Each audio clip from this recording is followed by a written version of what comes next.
আমরা রেডি। সোনামণি কোথায় যাবে বলো?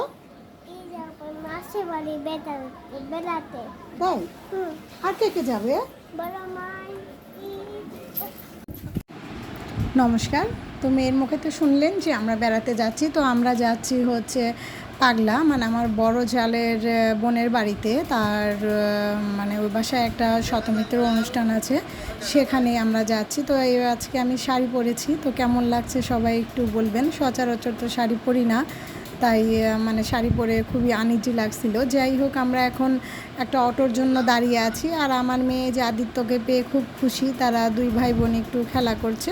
অবশেষে আমরা একটা মানে অটো না পেয়ে একটা রিক্সা পেয়েছি। তো যাই হোক, রিক্সায় করে যাচ্ছি। আর আমার মেয়ে তো এই সেই কথা বলা শুরু করেছে।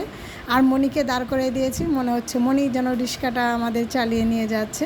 তা আবহাওয়াটা খারাপ ছিল না, মোটামুটি ভালোই ছিল। তো এমন সময় যে ট্রেন এসে গেল, আর ট্রেন দেখে তো আমার মেয়ে মহা খুশি।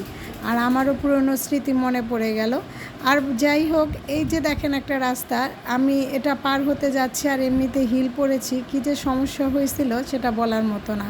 অবশেষে আমরা দিদিদের বাড়িতে পৌঁছে গেলাম। এদিকে যে আয়োজন শুরু করেছে, তো যেতে যেতে আমাদের এত লেট হয়েছিল যে পুজোর অনুষ্ঠানটা আসলে শেষ হয়ে গেছে। আমরা যেয়ে দেখি যে মানে দিদিকে খাবার দিয়ে দিয়েছে। তো এই যে তার খাবার ছিল, সেটাই আমি একটু দেখালাম। তো এখানে যাই হোক, আমি আবার এই যে মেয়েকে একটু ভিডিও করে নিলাম। সবার সাথে কথাবার্তা শেষ করে, খাওয়া দাওয়া শেষ করে আমরা আবার একটু পাগলা গিয়েছিলাম। কি দিয়ে খেলো? কোথায় আসছো তুমি? নদীর পাড়।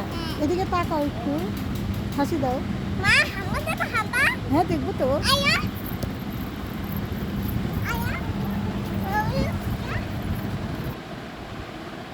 তো দেখলেন তো, আমার মেয়ে বালু পেয়ে অনেক খুশি। তো এইদিকে বসে বসে আমি আবার একটু ছবি টবি তুলে নিলাম, একটু ভিডিও করে নিলাম দেওয়ার জন্য। তো আমাকে ভিডিওগুলো অবশ্য মনি খুব সুন্দর করে করে দিয়েছে। আর বাচ্চা এখানে আসলে অনেক খুশি হয়, ও নদী এগুলা দেখলে খুবই খুশি হয়। সারাক্ষণ বাসায় আসলে আটকা থাকে, তো তাই খোলামেলা জায়গা ওর খুবই পছন্দ। আর আশেপাশের জায়গাটাও আমি একটু ভিডিও করে নিয়ে আসছি, যে পরে যেন দেখতে পারি বা কোনো রিল টিল বানিয়ে যেন আমি দিতে পারি। তো দেখেন, পরিবেশটা কিন্তু খুব সুন্দর ছিল, মানে অত রৌদ্র ছিল না, আবার একেবারে মেঘাচ্ছন্নও ছিল না।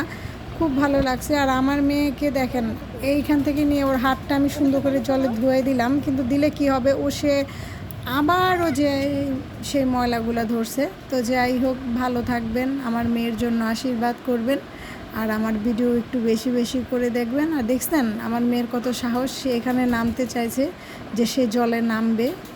চিন্তা ভাবনা করছে ওকে আসলে একদিন নদীতে